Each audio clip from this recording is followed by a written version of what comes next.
Bienvenue à cette séance régulière du Conseil municipal de la Ville de Boisbriand, ce 10 septembre 2019, à laquelle assistent les conseillers et conseillères suivants.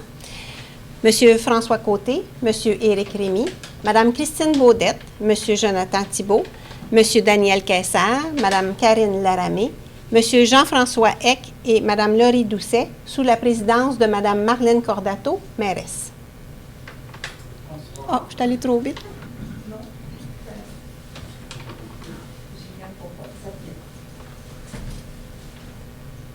Alors, bonsoir à tous. Merci d'être présents. Alors, on va débuter avec un moment de réflexion.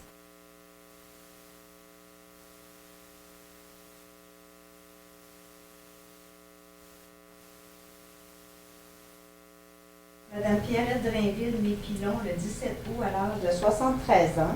Madame Claudette Gauthier-Né-Clément, le 19 août, à l'âge de 79 ans. Ainsi que Monsieur Jean-Claude Rousseau, également le 19 août, à l'âge de 72 ans. Alors, nous offrons nos plus sincères condoléances aux familles des défunts.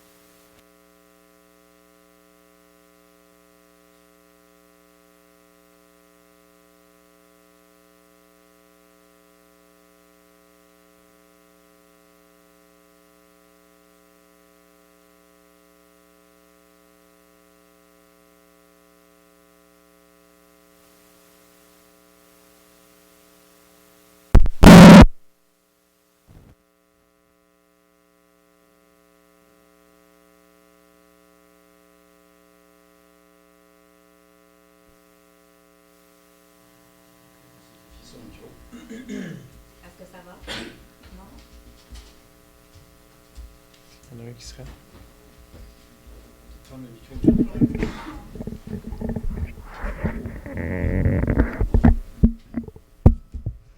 Je vais m'approcher. Est-ce que c'est bon comme ça? Parfait. Alors, on va débuter la séance avec le point 1, l'adoption de l'ordre du jour. Monsieur Côté. L'adoption de l'ordre du jour est établie, sauf le point 12 qui serait retiré. Appuyé par Monsieur Rémy. Oui, j'appuie. Parfait, Monsieur Rémy. Alors, on va débuter avec la période de questions des citoyens. Pour ceux qui ne sont pas des habitués de la séance, on va la première période, c'est pour des questions qui ne sont pas à l'ordre du jour. Alors donc, si vous avez une question, on va prendre votre nom et on va vous donner la parole à tour de rôle. C'est pas une période d'échange, c'est une période dans laquelle il y a une question. Alors, généralement, on est assez lousse, mais j'ai reçu plusieurs courriels à l'effet que nous étions trop permissifs et donc on va essayer de se limiter là, les questions et les réponses. Donc, et si ça concerne un sujet qui est à l'ordre du jour, il y a une seconde période de questions à la fin de l'ordre du jour pour ces sujets-là particulièrement. Alors, je prendrai les noms s'il y a des gens qui ont des questions pour des sujets qui ne sont pas à l'ordre du jour. Monsieur Bordelot. André. Je botte, j'ai de la mémoire. Et monsieur? Oui. Monsieur Coupal?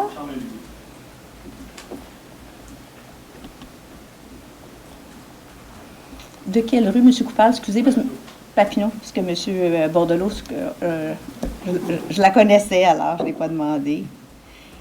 Monsieur Drapeau? Vous aussi, je la connais, alors... Monsieur Bordelot, à vous la parole.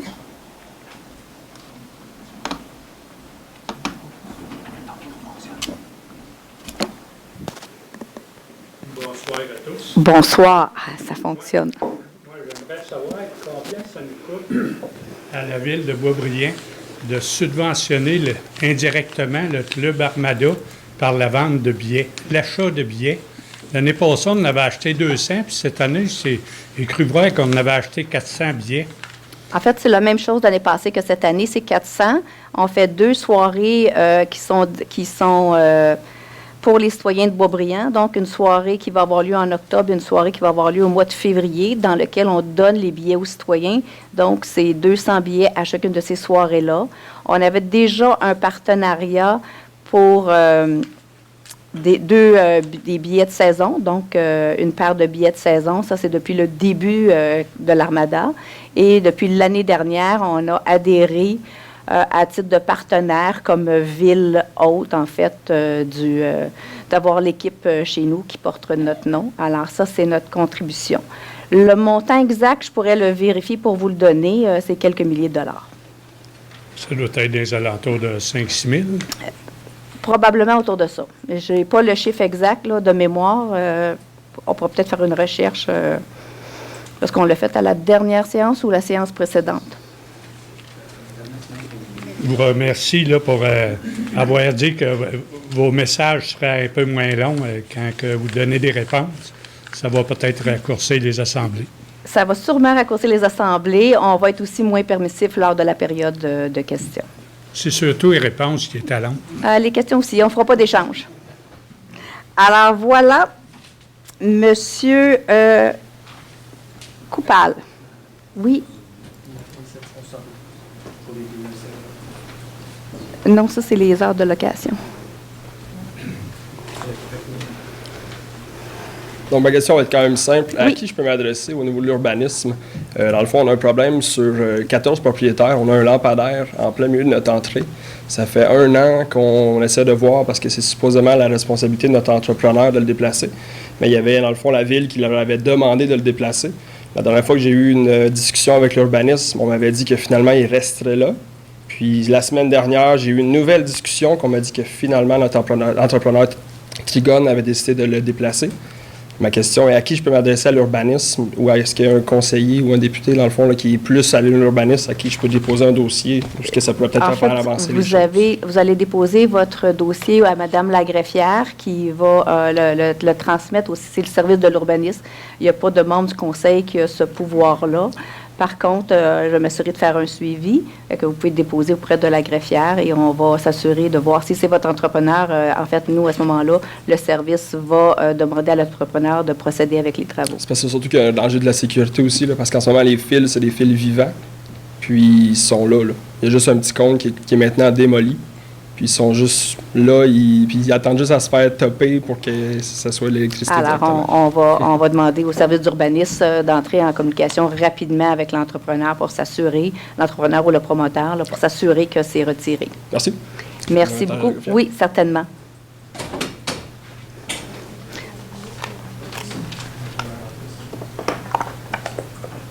Monsieur Drapeau.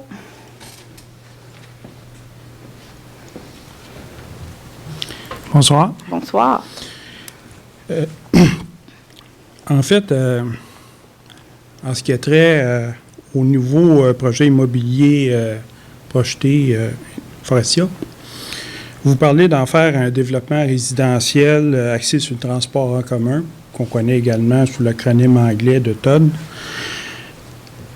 Ainsi, bon, d'après ce que j'ai lu, il y aurait des autobus qui rejoindraient les gares de Sainte-Thérèse et celle du REM à Deux-Montagnes, puis environ 25 minutes de trajet, là, en tout cas. Madame la mairesse, je me permets de vous rappeler que le secteur résidentiel du Faubourg-Boisbriand, au départ, il était destiné aussi à être un développement axé sur le transport en commun. OK?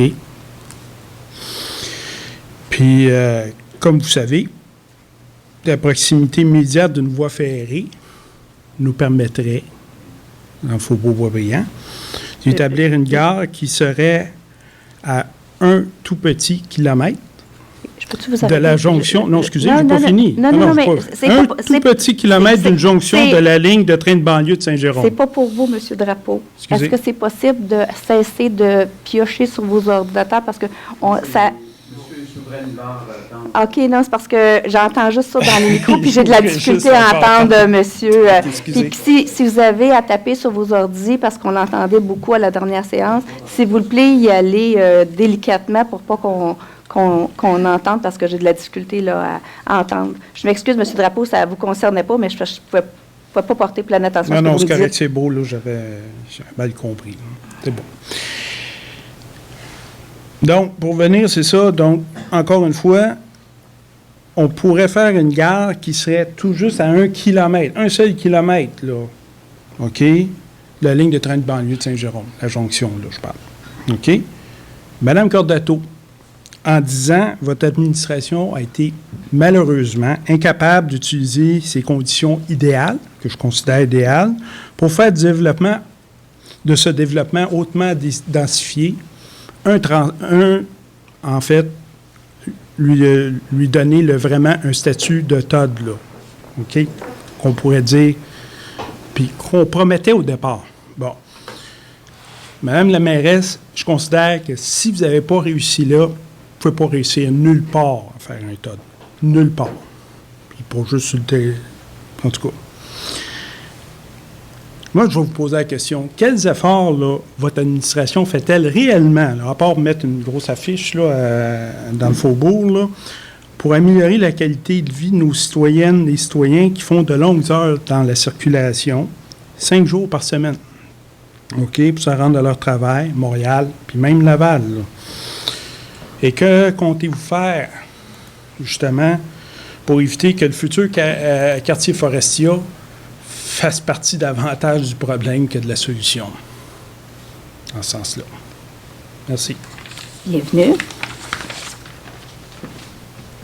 Alors, dans le cas du faubourg Boisbriand, le chemin de fer est là. Il appartient aux Canadiens Pacifique et c'est une gare de triage. La promesse de train de banlieue avait été faite par le promoteur à l'époque. C'est un projet pour lequel la ville de Boisbriand, en 2005, au début du projet, était en accord lors de sa présentation. Cependant, l'arrivée d'un train, ce n'est pas une décision municipale, c'est une décision qui appartenait au gouvernement du Québec, donc à l'AMT à l'époque. Donc, c'était elle la responsable. La difficulté dans le dossier de Boisbriand, c'est que cette jonction-là ne communique avec aucune autre. Donc, pour avoir un train à Boisbriand, s'il y a un Y, les trains s'arrêtent à Boisbriand et terminent là et doivent repartir dans le sens inverse pour s'intégrer au sein de la ligne du train de banlieue Blainville-Saint-Jérôme. Donc, il y a un niveau de difficulté, ce qui n'a pas empêché la ville de Boisbriand de toujours demander et continuer à demander d'avoir une gare d'un train de banlieue. Cependant, vous l'avez déjà vu dans les médias, je pense que ça a été sur toutes les tribunes, le nombre de projets en transport collectif qui sont demandés. Vous comprendrez que pour les décideurs, le train de Boisbriand ne fait pas partie des premières priorités. Mais ce dossier-là est toujours présent. Il fait partie, en fait, du plan métropolitain d'aménagement et de développement de la communauté métropolitaine de Montréal, celle de la MRC. À l'époque, il faisait partie de celle de la conférence régionale des élus. Alors, on n'a jamais cessé de revendiquer ce train-là. Cependant, ça ne nous empêche pas de faire d'autres revendications. Tous les maires, on s'est réunis en avril 2018 au Grand Forum de la mobilité à Laval. C'est un forum qui est parti d'une initiative de la MRC Thérèse de Blainville ici même et celle de Laval pour faire un forum de la mobilité, pour exprimer au palier de gouvernement supérieur quels sont les enjeux prioritaires pour notre région, la Couronne-Nord. Et il y en a à Boisbriand, les enjeux, il y en a à Deux-Montagnes, il y en a à Blainville, il y en a à Bois-des-Filions, il y en a à Mascouche, à Terrebonne, il y en a à Repentigny. Alors, on en avait tous.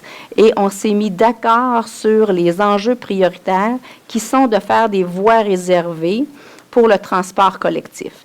Parce qu'on ne pourra pas améliorer la mobilité sans augmenter l'apport du transport collectif. Alors, si on veut améliorer la fluidité, il faut qu'on enlève des voitures sur la route puis qu'on puisse offrir aux gens des solutions qui sont efficientes, donc qui soient rapides et confortables. Donc, c'est pour ça, ça prend des voies de transport collectif parce que si vous êtes dans le transport collectif puis la voiture à côté de vous va plus vite, il y a des grosses chances que vous preniez votre véhicule. Alors, donc, c'est là-dessus qu'on travaille. On a eu d'excellentes nouvelles concernant l'autoroute 19. Il y a du travail qui se fait pour l'autoroute 15. Il y a du travail qui se fait pour suivre l'autoroute 13, mais également de faire une voie réservée. Alors, on n'a pas cessé parce que pour l'autoroute 15 particulièrement, pour faire la voie réservée, on doit avoir aussi la réfection du pont Gédéon-Ouimet avec une voie supplémentaire parce que sinon, on va être en entonnoir et on n'aura rien gagné. Alors, vous voyez que les dossiers de transport collectif ne sont pas simples. Il y a déjà actuellement des voies réservées au transport collectif sur l'autoroute 13 et donc le projet, particulièrement le projet Forestia, c'est que tout développement nouveau doit se faire avec en son centre, il faut qu'il soit desservi en transport collectif et c'est du transport collectif par autobus.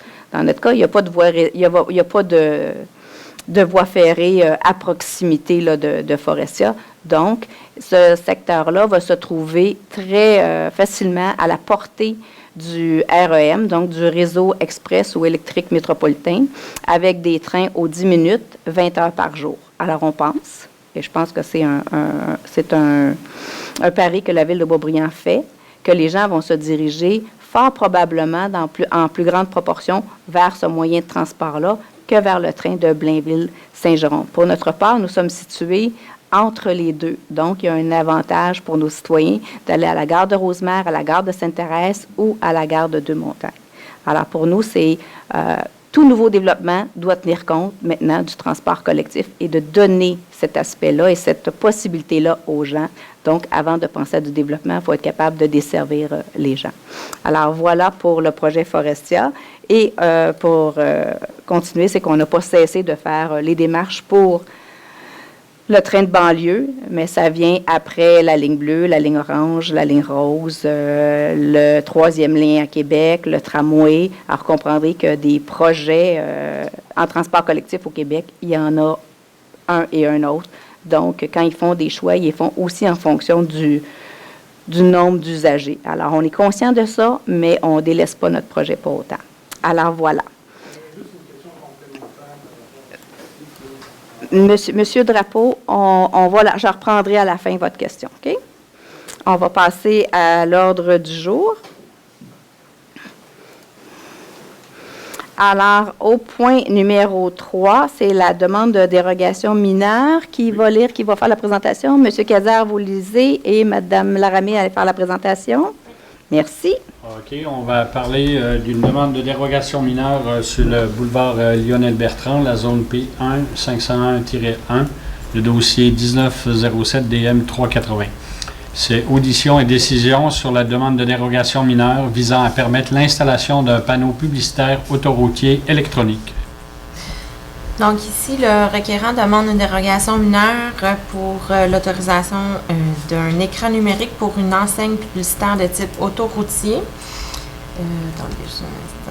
En dérogation au paragraphe 7 de l'article 242 du règlement ARV 1441 sur le zonage, les recommandations du service de l'urbanisme sont: considérant que la dite dérogation mineure n'aurait pas pour effet de causer préjudice à la jouissance du droit de propriété des propriétaires voisins, considérant que ce type d'affichage panneau publicitaire a déjà fait l'objet d'une dérogation mineure, considérant que la superficie d'affichage sera légèrement réduite par rapport à l'enseigne existante, considérant qu'il n'y a aucune résidence à proximité du panneau publicitaire, le service d'urbanisme est favorable à ce qu'une dérogation mineure soit accordée comme suit. Donc, permettre l'installation d'un panneau publicitaire autoroutier électronique qui permet de changer les images ou les messages de façon successive.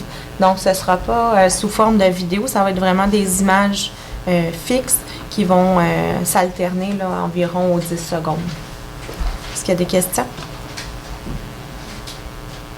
Ça va. Alors, donc, c'était proposé par M. Kayser et puis Mme Laramie. Oui. Excellent. En 4, M. Rémy. On parle de procès-verbaux. Suite de la séance du Conseil du 20 août 2019, tel que soumis. Alors, proposé par M. Rémy, appuyé par Mme Baudette. Je l'appuie. Mme Baudette en 5. On parle de adoption des règlements suivants. En A, le règlement RV 1366-7 modifiant le règlement RV 1366 sur la signalisation routière. Oui. Alors, on modifie le règlement sur la signalisation en ajoutant certaines obligations pour l'utilisateur de vignettes de stationnement pour le stationnement hivernal de nuit. On a aussi la possibilité pour la Ville d'utiliser tout moyen à sa disposition pour émettre un avis restreignant ou interdisant le stationnement. Je vous en parlerai tout à l'heure. Alors, ça concerne tout le stationnement hivernal. L'ajout d'une annexe énumérant l'emplacement de la signalisation des limites de vitesse sur le territoire, l'augmentation du montant de l'amende pour certaines infractions commises par les cyclistes. Donc, ça, c'est en fonction du Code de sécurité routière qui a été modifié. Donc, nous, on s'ajuste avec le Code de sécurité routière. Et donc, on va aussi remplacer dans le règlement des termes « avis de déneigement ou de déglaçage » par « avis restreignant ou interdisant le stationnement ». Alors, ça, c'est des modifications dans notre règlement. En B, le projet de règlement RV 1441-080, modifiant les dispositions du règlement RV 1441 sur le zonage en ce qui a trait à l'usage de concessionnaires automobiles et services connexes dans la zone I1 479.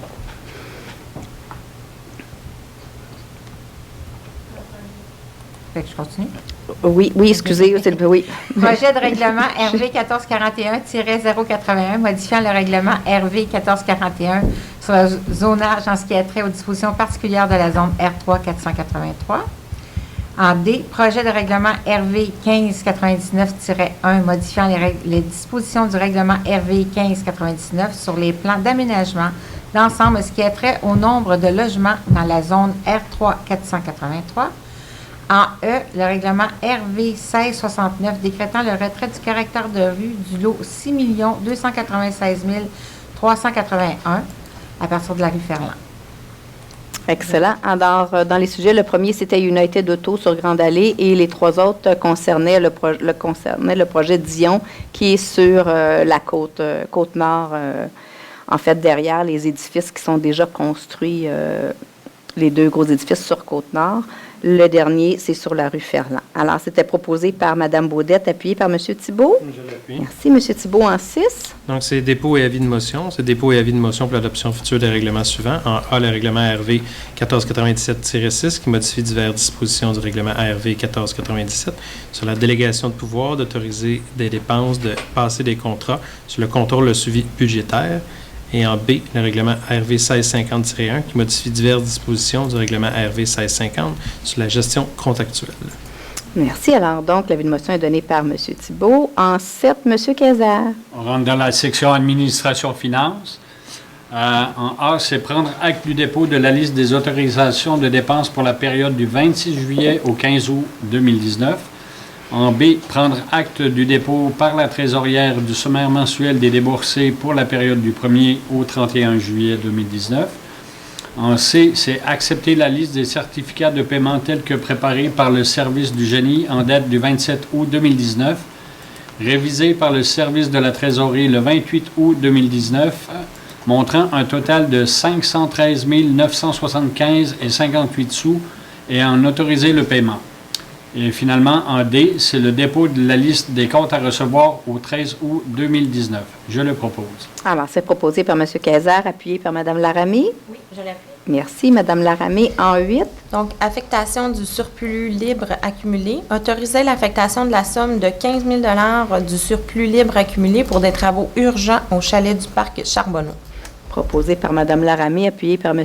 Eck. Je l'appuie. Vous comprendrez que si on débloque un montant de 15 000 $ en travaux urgents, c'est parce qu'on ne peut pas entamer la prochaine saison sans faire ces travaux-là parce que c'est une question de sécurité. C'est des travaux qui vont être faits là, au vieux chalet, l'entrepôt avec le garage qui sont dans le fond du parc. Donc, la toiture est en train de s'effondrer.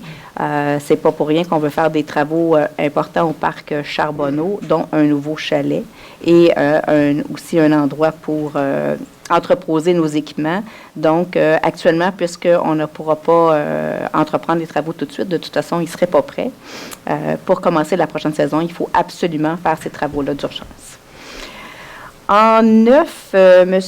Eck. On rentre dans la section soumission. Donc, en 9, c'est soumission, travaux de construction d'un observatoire astronomique à la pépinière municipale, fourniture du dôme et des équipements spécialisés exclus, le contrat 2019-1715, accuser réception du procès-verbal d'ouverture des soumissions, rejeter la soumission soumise, la soumission reçue et autoriser les services du génie à reprendre le processus d'appel d'offres. Je le propose. Merci. Maître Ducharme. Alors, suite à un appel d'offres public, la Ville a reçu une seule offre pour ce contrat. La soumission a été ouverte le 16 juillet dernier et présentée par le groupe Piché Construction Incorporé pour un montant de 112 744,60 et suite à sa vérification et considérant que le coût estimé lors de l'appel d'offres est largement dépassé, il vous est recommandé de rejeter cette offre et de retourner en processus d'appel public. Merci. Alors, c'était proposé par M. Eck, appuyé par Mme Doucet. Oui, je l'appuie. Merci. Mme Doucet, en 10. Alors, soumission toujours. Extraction de souches et plantation d'arbres, contrat 2019-1725. Accuser réception du procès-verbal d'ouverture des soumissions et rejeter la soumission reçue. Maître Ducharme. Il s'agit également d'un appel d'offres public pour lequel nous avons reçu une offre seulement, ouverte le 3 septembre dernier et déposée par Jardin Dion Incorporé pour un montant de 120 695,01 sous. Et suite à sa vérification et considérant que dans ce cas-là également le montant excède l'estimation budgétaire, il vous est recommandé de rejeter cette offre qui a été présentée pour le contrat. Merci. Alors, merci, Maître Ducharme. Proposé par Mme Doucet, appuyé par M. Côté. Je l'appuie. Merci. M. Côté, en 11. Dans l'administration générale, le Conseil, désignation du maire suppléant, désigné, conformément aux dispositions des articles 56 et 57 de la Loi sur les cités et villes, le maire suppléant à compter du 11 septembre 2019 jusqu'à la désignation de son remplaçant. Et la personne, c'est Mme Christine Baudette, telle que mentionnée hier. Alors, c'est proposé par M. Côté, appuyé par M. Rémy. Oui, j'appuie. Merci, M. Rémy, en 12, qui est reporté en 13. Exact. Alors, en 13, c'est demande au ministère de l'Environnement et de la lutte contre les changements climatiques, programme sur la redistribution municipalité des redevances pour l'élimination des matières résiduelles. Donc, interpeller le gouvernement du Québec par l'entremise de son ministre de l'Environnement et de la lutte contre les changements climatiques sur la question des demandes d'accès aux documents lui étant adressées portant sur l'élimination des matières résiduelles en vue d'apporter des modifications à la loi sur l'accès aux documents des organismes publics et sur la protection des renseignements personnels. Alors, c'est proposé par M. Rémy, appuyé par Mme Baudette. En gros, ce que ça dit... Oui, bien, ça ne dit pas grand-chose. En fait, on demande au ministère de l'Environnement, puisqu'on veut avoir de l'information concernant les matières résiduelles qui sont générées par les ICI, qui sont les institutions, les commerces et les industries sur notre territoire, parce que ça affecte nos ratios. Donc, c'est une donnée qui est importante pour nous, pour savoir aussi comment on peut intervenir et aider et soutenir nos entreprises. Cependant, en vérifiant auprès du ministère de l'Environnement, nous ne sommes pas l'autorité compétente pour demander cette information-là, pas plus que la MRC, puisque le plan de gestion des matières résiduelles est fait et adopté à partir de la communauté métropolitaine de Montréal. Donc, les seules personnes autorisées à demander les informations pour les entreprises de la ville de Boisbriand, c'est la communauté métropolitaine de Montréal. Donc, on demande au gouvernement de modifier ça pour qu'on ait accès à ces informations-là qui sont très importantes pour nous au niveau de la gestion des matières résiduelles et pour aider à la réduction des matières résiduelles. Donc, on a besoin de ces informations-là. Alors, en 14, Mme Baudette. Excusez-moi. Il était où, toi, là? J'écoutais, puis je pensais au côté absurde de la chose. Autoriser le directeur général de la Ville de Deux-Montagnes à déposer une demande de projet regroupé dans le cadre du Fonds d'atténuation et d'adaptation en matière de catastrophes pour et au nom de la Ville de Boisbriand. Alors, c'est proposé par Mme Baudette, appuyé par M. Thibault. Je l'appuie. Merci. D'ailleurs, c'est une demande pour laquelle vous avez sûrement vu la semaine passée une annonce qui a été faite pour notre région pour des subventions de 49 millions dans laquelle la Ville de Boisbriand se retrouve avec des sommes importantes de la part du gouvernement fédéral. Notre travail maintenant, c'est d'aller chercher des sommes équivalentes au niveau du gouvernement provincial pour pouvoir réaliser des travaux qui sont en fait des travaux pour améliorer notre résiliation aux catastrophes naturelles et s'adapter au changement climatique. Alors, M. Thibault, en 15. Donc, c'est appui à la municipalité de Bolton S et exclusion à la compensation en vertu de la loi 132 concernant la conservation des milieux humides et hydriques. Appuie la municipalité de Bolton S dans sa demande d'exclusion à la compensation. Alors, c'est proposé par M. Thibault et appuyé par M. Kayser. Je l'appuie. Dans ce cas-là également, c'est auprès du ministère de l'Environnement.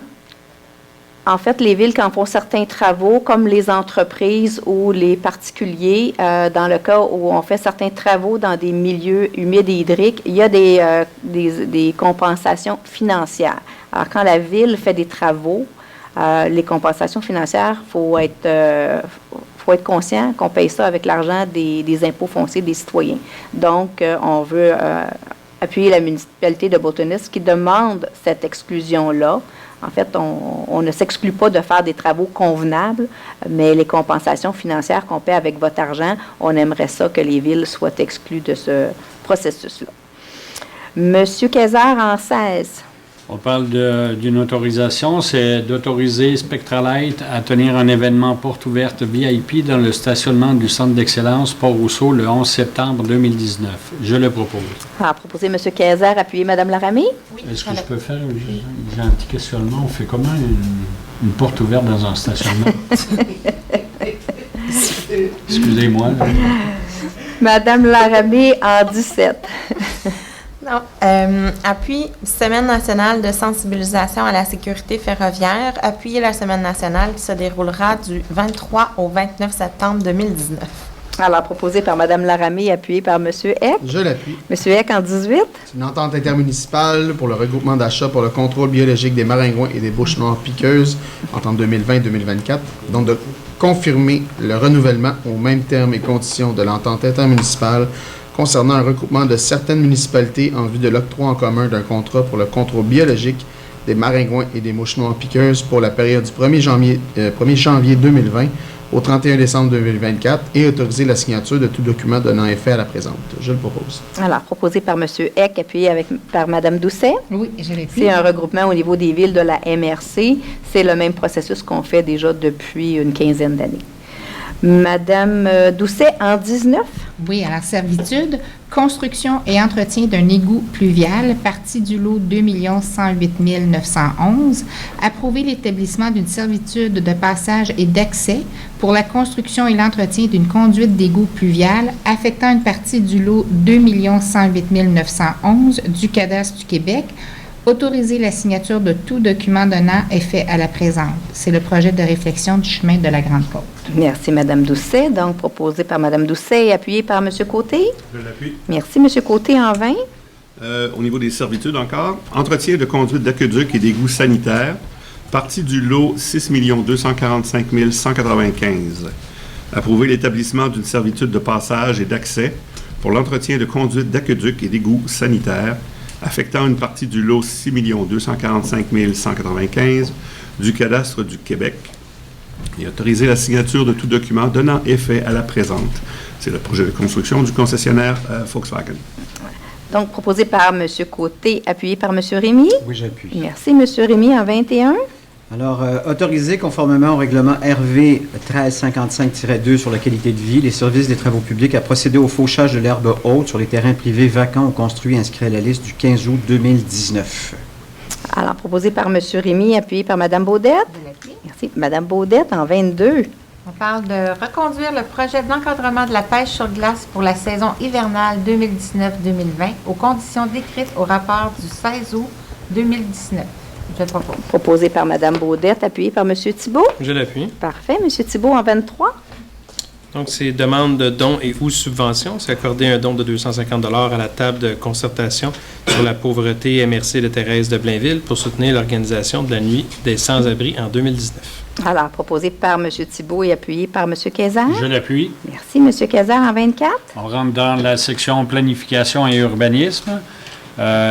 Statistiques des permis de construction, c'est accusé réception des statistiques des permis émis au cours du mois de juillet 2019, montrant un total mensuel de 3 473 027 $ et un cumulatif annuel de 56 878 920.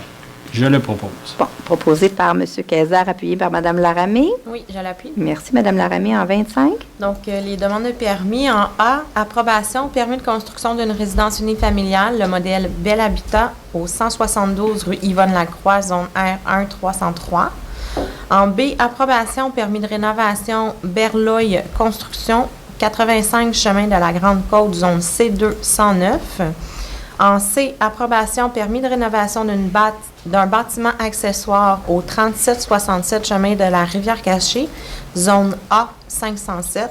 Et en D, approbation, permis de rénovation extérieure pour Crunch Fitness, 2527 rue d'Annemasse, zone C3 405. Alors, c'est proposé par Mme Laramée, appuyé par M. Eck. Je l'appuie. Merci, M. Eck, en 26. On parle de concept d'affichage. En A, approbation, bâtiment industriel au 648 à 840 boulevard du Curé-Boivin, dans la zone I1 129. En B, une approbation, bâtiment industriel au 4300 à 4322 du boulevard de la Grande Allée, dans la zone I1 473. Et en C, encore une approbation, bâtiment commercial au 114 à 118 chemin de la Grande Côte, la zone C2 106-1. Je les propose. Alors, proposé par M. Eck, appuyé par Mme Doucet. Oui, je l'appuie. Merci. Mme Doucet, en 27. Alors, c'est des demandes de certificat d'autorisation d'enseigne. En A, approbation, Costco, 3600 Avenue des Grandes Tourelles, zone C3 405. En B, BBP Avocat, 4550 Boulevard de la Grande Allée, zone C2 475-1. Et en C, approbation, Toys R Us, Babies R Us, au 3450 Avenue des Grandes Tourelles, zone C3 405. Alors, c'est proposé par Mme Doucet, appuyé par M. Côté. Je l'appuie. Merci. Alors, ceci termine donc l'ordre du jour. C'est un court ordre du jour puisque nous avons eu une séance, ça ne fait pas très longtemps. On va passer à la deuxième période de questions pour les sujets qui sont inscrits à l'ordre du jour. Alors, on va procéder de la même façon qu'au début. Si vous avez des questions, simplement donnez votre nom et le numéro de l'item. Est-ce que des questions? Oui, M. Drapeau.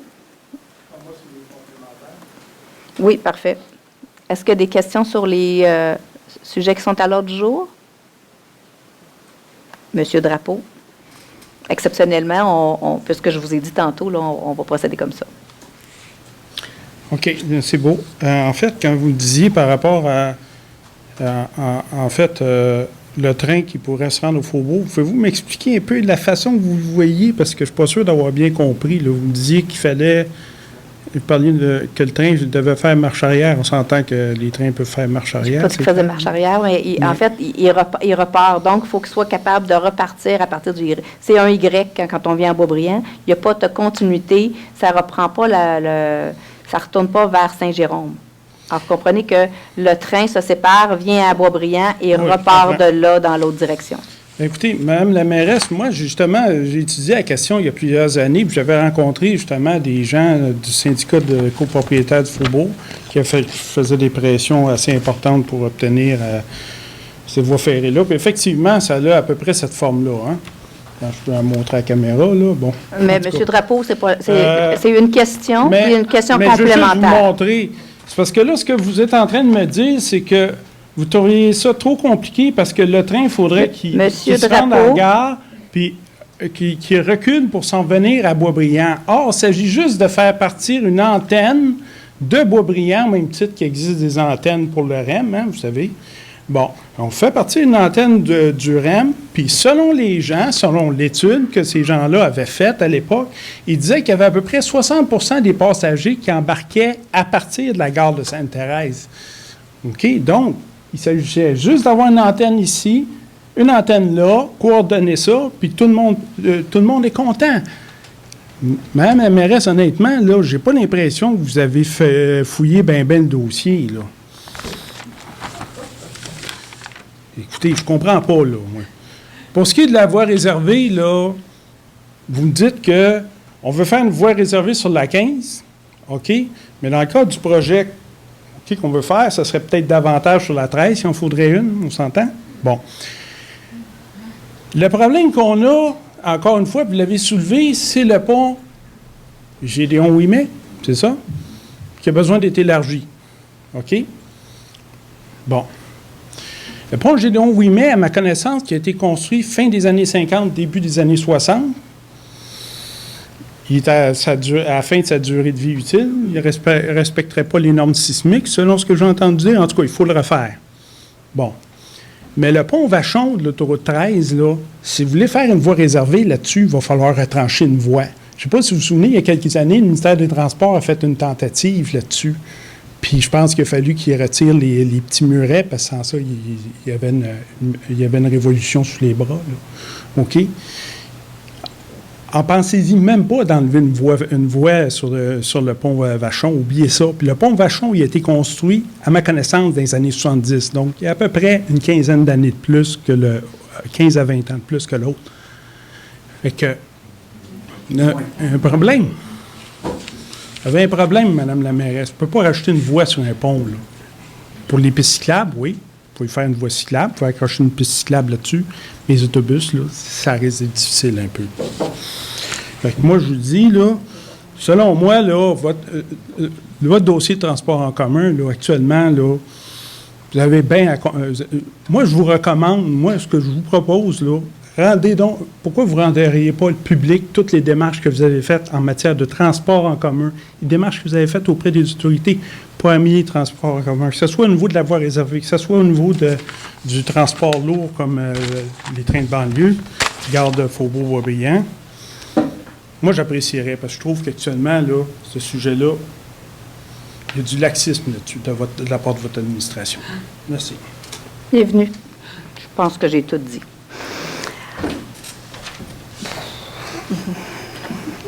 Je n'en rajouterai pas. Je vais rester zen. On va parler de stationnement hivernal. Malheureusement, ça s'en vient. On voudrait bien toujours être en période d'été.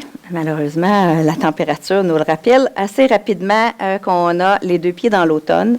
Alors donc, au niveau du stationnement hivernal, on va reprendre le même projet que l'année dernière en version améliorée. Donc, cette année, les vignettes vont être de nouveau en vente au même prix que l'année dernière, soit 20 $. Et vont être en vente à partir du 1er octobre. Dès le 25 septembre, les informations vont apparaître sur notre site Web. Si vous avez une vignette de l'année passée, bien, vous pouvez l'acheter parce que cette année n'est pas de la même couleur. Fait que ça ne marchera pas. Alors donc, votre vignette verte de l'année passée ne fonctionnera pas. Vous allez devoir vous en procurer une autre. Les changements qu'on apporte cette année, à la deuxième expérience, il va y avoir deux types d'alertes. En fait, il va y avoir un avis d'interdiction de stationner total sur tout le territoire. Les soirs, on va faire des opérations de déneigement partout sur le territoire, mais il y aura aussi des interdictions de stationner partielles. Et quand on dit partielles, ça sera seulement sur certaines rues, mais c'est toujours les mêmes rues qui sont identifiées dans un plan.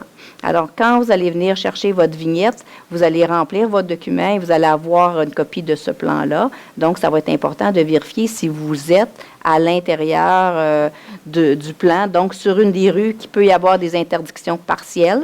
Sinon, vous allez donc, quand vous allez recevoir, tout le monde va recevoir tous les avis. Il faudra juste savoir si vous êtes à l'intérieur du partiel ou de l'avis partiel ou si c'est un avis d'interdiction totale. Et pourquoi on fait ça? C'est parce qu'il y a des rues qui sont plus étroites et qui ont de par leur géographie et le niveau de difficulté sur lequel on fait des interventions plus souvent. Donc, pour ne pas avoir une interdiction à tout le monde, alors qu'on fait des opérations ciblées dans ces secteurs-là, on va y aller avec cette façon de fonctionner-là pour cet hiver. L'année dernière, sur les 131 nuits, donc de la période du 15 novembre au 14 avril, il y a eu 131 nuits. On a fait des interdictions de stationnement pendant 29 nuits. Donc, c'est quand même une amélioration sur les années précédentes. Les gens ont trouvé ça, c'est une nouvelle adaptation. Et souvent, on disait, pas encore un avis de déneigement, pas encore un avis de déneigement. Mais finalement, il n'y en a eu que 29 dans ces mois-là. Alors, on peut dire que c'était un succès. C'est aussi une adaptation pour nous, comme ville, de la façon dont on donne nos services. Et c'est aussi une adaptation pour les citoyens, puisque quand on a une vignette, il y a une permission de stationner, en autant qu'il n'y ait pas d'avis d'interdiction de stationner parce qu'il y a un avis d'opération de déneigement, mais aussi, il faut s'assurer qu'on suit les consignes parce qu'il y a des côtés de rue, puis il y a des particularités selon la rue où on habite. Donc, c'est important. C'est la responsabilité du citoyen de valider. Alors, on sera en mesure de vous déposer au Conseil de ville dans les prochaines semaines la politique sur le déneigement pour que tout le monde puisse bien comprendre la façon dont on procède. Alors, voilà pour le déneigement. Le 22 août dernier, on avait une activité qui s'appelait Mairesse et maires unis pour les maires, puisque c'était au profit du Centre Marie-Ève et j'avais accepté la présidence d'honneur. C'était un franc succès. On avait plus de 100 personnes. On avait 35 élus des villes qui sont desservis par les 3 centres Marie-Ève. Il y a un centre à Saint-Eustache, à Sainte-Thérèse et à Saint-Jérôme. Donc, il y a 35 élus des Basses-Laurentides qui étaient là. On a amassé la somme de 8 200 $, ce qui est quand même très bien. Et nous avons passé le flambeau à la ville de Saint-Colomban, à Xavier, j'ai oublié son nom de famille, Antoine Lalonde. Alors, voilà, c'est toujours Xavier. Alors, donc, l'année prochaine, on sera là pour les supporter. Chemin de la Grande-Côte, c'est le dossier de l'heure, c'est le dossier de l'été. C'est des travaux qui, toutefois, s'achèvent, devraient se terminer pour la fin du mois de septembre. C'est sûr qu'on est tributaire de la température, donc selon la température qu'on aura dans les prochains jours. On demande encore aux citoyens d'être patients. Ils l'ont été tout l'été. On leur demande encore un brin de patience pour les prochaines semaines qui s'en viennent. Mais pour la fin septembre, ça devrait être terminé. Pour les gens qui déplacent les cônes pour passer pareil, c'est toujours à vos risques et périls, parce qu'on a de la surveillance policière, parce qu'on vit différentes situations très problématiques avec pas tous les usagers, mais certains usagers. Alors, on vous demande votre patience, puis on vous demande de respecter la signalisation qui est là, de respecter les citoyens qui reçoivent le flot de circulation devant chez eux dans certaines rues secondaires. On comprend que c'est long, que c'est difficile, puis que ça demande beaucoup de patience de faire le détour par l'autoroute 13, l'autoroute 640. Mais d'ici la fin du mois, ça sera terminé et tout le monde va pouvoir reprendre ses habitudes en utilisant le chemin de la Grande-Côte. Alors, ça va finir par finir. Voilà pour ces dossiers-là. Pour ce qui est du nouveau projet, alors, dans notre cas, c'était ce projet-là qui a été accepté, le projet Forestia. En fait, notre objectif, c'est de développer un nouveau quartier, mais on veut le développer non seulement avec les promoteurs, mais également avec toute la population. Alors, on va soumettre, comme je l'avais dit précédemment, à la consultation publique, parce que nous avons une politique de participation publique, un projet pour la revitalisation dans la partie ouest de notre territoire. Alors, parce que pour nous, les consultations citoyennes sont essentielles pour le développement harmonieux et l'acceptabilité sociale dans une communauté. Et ce projet-là en fait partie également. Donc, en février dernier, on a adopté une politique de participation publique, ce qui nous donne maintenant des outils supplémentaires pour aller chercher la participation des citoyens puis mener encore plus efficacement nos consultations publiques. Alors donc, nous avons déposé la semaine dernière, le dossier a été déposé à la Commission de protection du territoire agricole pour cette demande d'exclusion.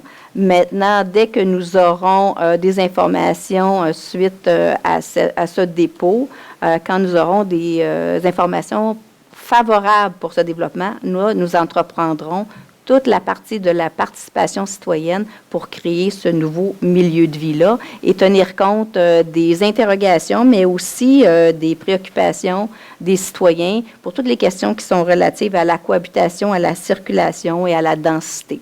Alors, on va inviter tous les gens à participer pour créer ensemble ce nouveau quartier-là. Alors, voilà pour la mise à jour de ce dossier-là. Pour les autres chantiers, pour vous dire qu'ils vont bon train. Alors, ça se poursuit au niveau de l'Église. Maintenant, je céderai la parole aux membres du Conseil qui ont également des choses à vous mentionner. Je débuterai par Mme Doucet. Oui, alors, bonsoir. Merci de votre présence. Alors, ce soir, je me sens comme la porteuse de bonnes nouvelles.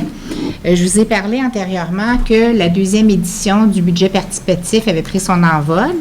Et ce soir, nous avons le comité du budget participatif le bonheur de vous dire que les 6 projets qui ont été soumis au vote, soit le terrain de volleyball, le corridor artistique, la balançoire de ville, le bébé base, bilan carbone, abri joueur. Je vous en dis pas plus parce que vous allez pouvoir aller sur le site de la ville à compter du 16 septembre jusqu'au 18 octobre et voter pour les projets ou le projet qui vous emballe le plus. Vous allez voir, il y a des photos, il y a un descriptif et vous avez également le porteur du projet qui est là. Alors, je vous invite encore une fois du 16 septembre au 18 octobre d'aller sur le nouveau site de la Ville et d'aller faire votre vote. Également, nous sommes très heureux. Ce samedi, nous allons recevoir les nouveaux résidents à la Maison du citoyen dès 9h pour la 3e année que nous allons faire une tournée en autobus, visiter les coins de la ville de Boisbriand. Alors, vous comprendrez que les places étant limitées, c'est ceux qui auront répondu à l'appel, à l'invitation que nous avons faite, qui vont avoir priorité dans l'autobus. Et ça, c'est le lieu samedi, ici, à partir de 9h à la Maison du citoyen. Nous avons très hâte d'échanger avec vous. Alors, sur ça, bien, je vous souhaite une belle soirée et puis une bonne automne. Merci. Merci, Mme Doucet. Monsieur Côté? Alors, bonjour à tout le monde qui sont ici présentement. Bonjour à tout le monde qui est en train de nous regarder sur le web. Mes petits messages, en commençant par un que vous connaissez maintenant, encore une fois. Pour ce qui est de Aimant Québec, on a vendredi de cette semaine, le 13, une collecte qui se passe dans la région. Pas évidemment dans la ville pour cette fois-ci. C'est à Sainte-Marthe-sur-le-Lac. C'est en après-midi, en soirée, de 13h30 à 19h, au Centre Extrême Évolution, sur le boulevard des Promenades. Alors, je vous invite à y aller et à faire un don de vie. Si vous n'êtes pas disponible cette journée-là, il y a le Globule à Laval, à quelques minutes d'ici, qui, lui, est au Centre Laval, qui est ouvert durant les heures de 9h à 17h, les heures standards de bureau. Alors, je vous y invite fortement. Dans un deuxième temps, dans un esprit de transparence, de bonne gestion, de règles d'éthique, comme on les a adoptées ici au Conseil, j'apprécierais, Madame la mairesse, que vous puissiez informer mes citoyens, parce que je ne peux pas le faire, n'ayant pas d'informations sur 3 sujets. Le premier, j'aimerais vérifier, est-ce qu'il est vrai que vous auriez, j'accuse personne, je vais simplement poser la question, est-ce qu'il est vrai que vous auriez donné consigne aux employés de la Ville de ne pas signer les accusés de réception que je dépose lorsque je vais déposer mes requêtes ou mes demandes d'information, et ce, maintenant, depuis 1 an. J'apprécierais une réponse là-dessus, je ne les ai pas eues autrement. Deuxième point, si vous voulez qu'on les fasse en rafale, au niveau des résidents, la question qu'on m'a posée, et je ne suis pas certain de pouvoir répondre adéquatement, alors j'apprécierais que vous puissiez le faire. Est-ce qu'il est vrai que les locataires, et il y en a des centaines qui sont arrivés dans la dernière année, ne sont pas éligibles à cette activité-là, même s'ils voulaient s'inscrire? C'est peut-être que oui, peut-être que non, je ne sais pas. Et le troisième, vous avez mentionné dans le passé que mon élection, à titre de conseiller, me retirait mes droits de citoyen. Que si jamais j'avais justement que, en étant conseiller, mais je ne pouvais pas agir comme un simple citoyen. Alors, j'aimerais juste savoir d'où est-ce que ça vient, parce que je n'ai pas été capable de trouver ces choses-là. Alors, dans l'ordre ou dans le désordre, comme vous le préférez. Merci. C'est bon. Monsieur Thibault, votre mot? Je suis la recommandation de M. Portelu. Madame Baudette? Excusez-moi. Moi, je vais juste vous rappeler, parce qu'on a septembre, octobre, c'est des saisons aussi, beaucoup pour nos organismes, pour faire des événements. Puis souvent, je pense à temps, les citoyens pensent qu'ils ne sont pas bienvenus. Et je vais commencer avec le Centre d'entraide Le Relais. Pour ceux qui ne sont pas au courant, c'est notre seul service à Boisbriand qui donne l'aide alimentaire à nos familles. Donc, ils font le 26 septembre le festival Bière et Saucisses. Je l'anime. Ah, et c'est M. Rémy qui l'anime. Puis, les billets se vendent au coût de 50 $. Vous avez qu'à contacter l'organisme. Je pense qu'il serait très heureux de vous rencontrer. Puis, moi, je trouve que, oui, mes collègues sont bien beaux, bien fins, mais j'aimerais ça, voir des citoyens participer puis venir à ces événements-là, être là pour les citoyens qui sont plus démunis. Ça serait vraiment agréable de vous rencontrer. Reçu d'impôt de 30 $. Ah, reçu d'impôt de 30 $. OK, hein? 50 $. Dans le fond, vous mangez pour 20 $. Je trouve ça bon. On a aussi la Maison des Jeunes, pour ceux qui aiment les huîtres, qui va faire la partie d'huîtres le 25 octobre. C'est au coût de 125 $. Pour ceux qui n'aiment pas les huîtres, ben, il y a un buffet avec c'est normalement... Des pâtes, des sushis. Il y a plein d'autres bonnes choses à manger. Il y a plein d'autres choses de bon à manger. Et en plus, ben, vous avez encore une fois une bonne compagnie et vous avez un reçu d'impôt de 50 $ dans ce cas-là que vous pouvez déduire à la fin de l'année. Fait que vous faites une bonne action, puis on mange bien, puis il y a de la belle... Encore là, il y a du beau monde. Un petit rappel pour nos aînés, brunch des aînés le 1er octobre. Sous peu, vous allez voir, il faut toujours réserver sa place parce qu'encore une fois, on est victime de notre succès. Ça se remplit très, très tôt. C'est normalement entre le 16 et le 20 septembre à peu près. Là, vous allez voir ça apparaître soit sur le site de la Ville ou dans notre info Boisbriand. Vous allez voir apparaître la date pour vous inscrire. C'est sûr qu'on privilégie toujours les gens de Boisbriand en premier lieu parce que les places sont limitées, faute d'espace, pas faute de vouloir vous accueillir. Et pour moi, ben, c'est ça. Je vous souhaite une belle fin de soirée. Merci beaucoup. Madame Laramie? Oui. Donc, en fait, moi, juste vous dire que l'automne rime avec saison de hockey. Le hockey va commencer avec l'Armada. Le match d'ouverture aura lieu le 27 septembre prochain et on y sera pour faire l'ouverture officielle, la mise au jeu. Donc, c'est avec plaisir que je vais y participer. Et juste aussi mentionner, si jamais il y a des parents de jeunes filles qui écoutent sur le web et qui ont le goût de s'inscrire à la ringuette, il y a une grosse pénurie de jeunes filles à la ringuette. Donc, si on ne veut pas que ce sport meure de sa belle mort, on incite les jeunes filles à s'inscrire et à participer. Donc, sur ça, bonne soirée. Merci, Mme Laramie. Monsieur Eck? Bonsoir à tous. On va continuer sur la thématique de l'automne. Donc, l'automne, ça rime aussi à on ramasse nos trucs d'été. Mais à Beaubriand, on va ramasser aussi les trucs des autres qu'on se laisse traîner. 21 septembre prochain, je vous en ai parlé dernièrement. On fait une corvée de nettoyage lors de la journée du World Cleanup Day. Donc, une coordination entre toutes les villes de la planète qui participent à ce mouvement planétaire-là pour faire une corvée de nettoyage à l'intérieur de vos villes. Cette année, pour une première fois, en plus, on a la chance de pouvoir collaborer avec la Mission 100 tonnes, qui est un organisme québécois, une initiative de Jimmy Vigneux, qui a décidé de retirer 100 tonnes de déchets des cours d'eau québécois. Ils ont décidé avec nous d'organiser leur corvée de World Cleanup Day à Beaubriand avec nous, d'en faire leur événement officiel lors de cette journée-là. On a déjà plusieurs dizaines de personnes qui sont intéressées. Par contre, je fais un appel à tous les citoyens parce que c'est l'affaire de tous. Donc, d'avoir le maximum de gens qui veulent participer. Si vous voulez participer, vous pouvez vous inscrire au 450-435-1954, le poste 444. Donnez votre nom, vos coordonnées. On va pouvoir communiquer avec vous, vous donner les instructions. C'est assez simple. Des bottes de pluie, des gants, des vêtements longs. Ça va se passer de 9h à midi le 21 septembre prochain. Le point de rencontre, c'est le Centre culturel Chavigny, près du CIN. On va faire ça pendant 3 heures. Par la suite, on rapatrie tous les déchets qui ont été ramassés par à travers les différents points qu'on a identifiés dans la ville. On va pouvoir évaluer le tonnage qui a été ramassé cette journée-là. Et par la suite, en plus, les employés de la ville vont pouvoir faire un tri pour que les déchets qui puissent être évités de l'enfouissement, dans le fond des déchets ultimes, soient envoyés soit au compostage ou au recyclage. Pour une première expérience, on ne s'attendait vraiment pas à avoir un soutien à ce point-là d'un organisme puis d'avoir autant d'engouement des gens. Je pense qu'on peut en faire un très beau succès et montrer l'exemple à travers la région avec cet événement-là et en faire quelque chose d'annuel. Et si ce serait rien de moi, ce serait à tous les week-ends que les gens se ramasseraient. À la base, si personne ne se laissait traîner, on n'aurait pas besoin de faire ça. Par contre, je peux vous dire qu'on est allé faire du repérage et vous n'avez aucune idée le type de déchets, de dépôts sauvages qu'on a pu trouver. Honnêtement, c'est troublant, mais je pense qu'il y a au moins il y a des gens qui décident de participer puis de nettoyer justement notre belle communauté, notre belle ville. juste sur les berges. J'ai vu des photos aujourd'hui. Je suis un peu choqué de l'attitude de certaines personnes qui ont un jamais en foutisme envers leur planète.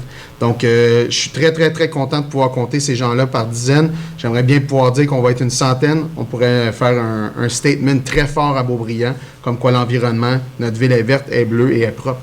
Donc, j'espère vous y voir le 21 septembre prochain. Je vais y être toute la journée avec plusieurs d'entre nous qui vont être là aussi. Donc, ça va me faire un grand plaisir de vous accueillir puis de participer avec vous à nettoyer notre belle ville. Ça va être tout pour moi aujourd'hui. Je vous remercie. Passez une excellente journée.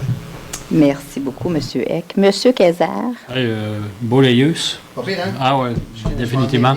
Mais il est très bon parce qu'en plus, il parlait du vert et du bleu. Et c'est les couleurs de Boisbriand. Hein, donc... j'aimerais souligner la présence d'une personne ce soir dans la salle du conseil comme spectateur. C'est M. Yves Fournier, qui est conseiller municipal à la ville d'Annemasse. Donc, M. Fournier.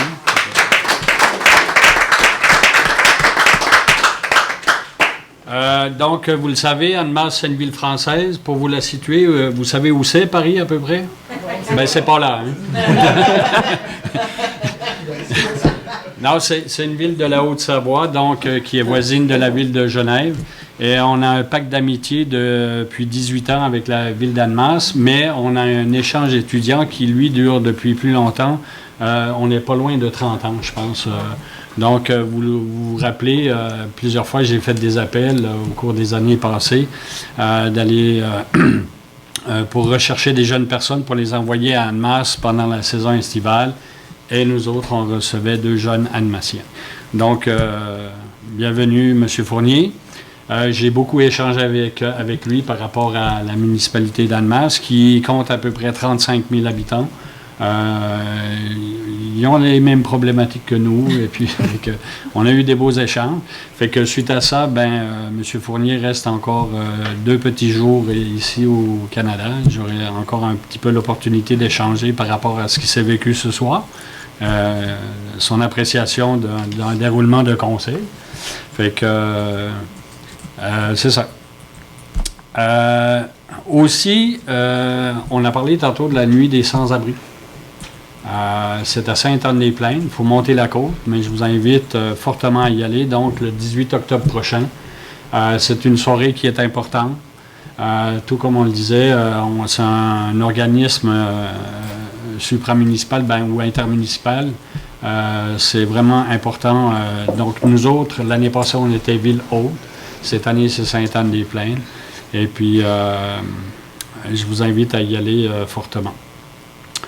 Demain, au centre de tri de la Chute, il y a une journée porte ouverte. Je sais qu'on est peut-être un peu tard pour l'annonce, mais il n'est jamais trop tard pour bien faire. Fait que entre 10h et midi, 12h30 et 15h, 18h30 et 20h30, vous pouvez aller visiter le site. Il y a certaines restrictions. Je vous inviterai à aller voir le site de tricentris.com. Jeudi, le 12 septembre, c'est à Terrebonne, aux mêmes heures. Et enfin, le samedi 14 septembre, là, c'est un petit peu plus loin, c'est à Gatineau. Fait que, mais si vous êtes intéressé par le cheminement des articles que vous mettez dans votre bac vert, je vous suggère fortement d'aller visiter un des 3 centres. C'est sûr que, pas mal certain que l'année prochaine, ça va avoir lieu encore. Comme je vous le dis, on est un peu tard pour l'annonce au niveau de la séance du conseil, mais on a publié sur la page Facebook de la ville, du centre de tri. Mes collègues ont partagé, fait que on espère que, l'année passée, c'était un succès, je n'en douterai pas. Les fameuses journées portes ouvertes, hein, on en a parlé tantôt, mais là, elles sont à la caserne. Et là, on ouvre vraiment les portes. Donc, à la caserne du service incendie, le 21 septembre prochain, de 10h à 16h. Vous êtes invité donc au 3305 de boulevard de la Grande Allée. Vous êtes invités, petits et grands, à aller visiter notre service incendie. Évidemment, tout le monde est invité, les jeunes de 7 à 77 ans. Sur ce, je vous souhaite une très belle fin de soirée. Merci beaucoup, M. Kayser. M. Rémy? Moi, c'est moi, là. Je suis étonné que mon collègue Daniel Kayser n'ait pas parlé du très beau banc qu'il y a autour... Ben, j'en avais déjà parlé. Oui, OK. Autour du lac du parc des Francs-Bourgeois. Alors, c'est un très beau banc où on peut aller se prélasser. Il est bien situé, alors je voulais quand même le mentionner. C'est un banc qui a été offert par Tricentris, n'est-ce pas? C'est du Verox. Si je me trompe pas, c'est du ciment. Voilà, OK. En fait, nous l'avons gagné parce que nous avons eu la meilleure augmentation de la performance au niveau du recyclage. C'est-tu 3 Je ne me souviens pas du chiffre, oui. Bon, ben, OK, voilà qui est fait.